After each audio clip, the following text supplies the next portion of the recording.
anak. Jadi Bu dibaca leafletnya.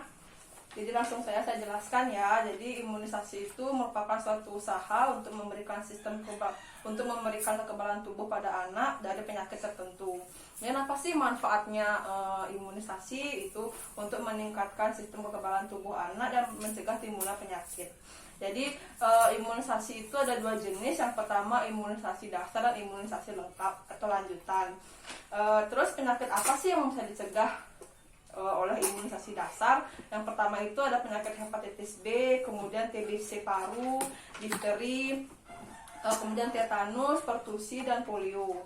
Kemudian anak usia berapa sih yang harus mendapatkan imunisasi dasar lengkap? Yang pertama itu semua bayi dan anak sehat umur 0 sampai 12 bulan. Kemudian imunisasi apa saja yang termasuk ke dalam imunisasi dasar bagi anak usia 0 sampai 12 bulan?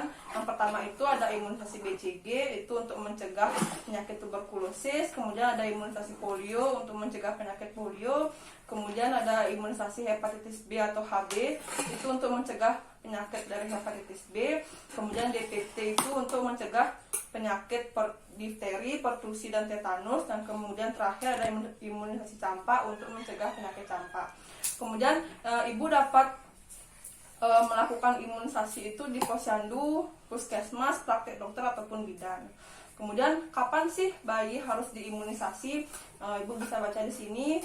Itu untuk anak umur kurang dari 7 hari itu mendapatkan imunisasi hepatitis B HB0.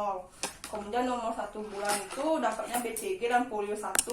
Kemudian 2 bulan itu dapat DPT HB hib 1 dan polio 2. Kemudian nomor 3 bulan dapat DPT HB 2 polio 3. Kemudian nomor 4 bulan itu dapat DPT HB 3 polio 4. Dan nomor 9 bulan dapatnya campak.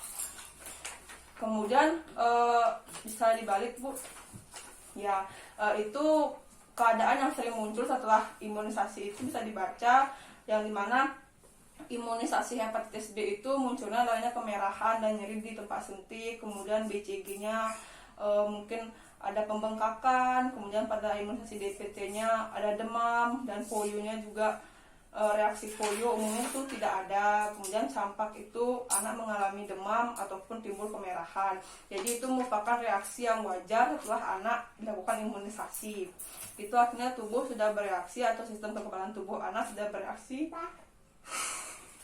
terhadap vaksin yang diberikan. Itu jadi syarat untuk pemberian imunisasi pada anak itu adalah anak dalam keadaan sehat. Jadi jika anak tidak diberikan imunisasi itu, maka sistem kekebalan tubuh anak akan menjadi lemah dan mudah terserang penyakit. Seperti itu Bu. Jadi silakan lakukan imunisasi dasar lengkap untuk meningkatkan sistem kekebalan tubuh anak. Itu apakah ada pertanyaan Bu?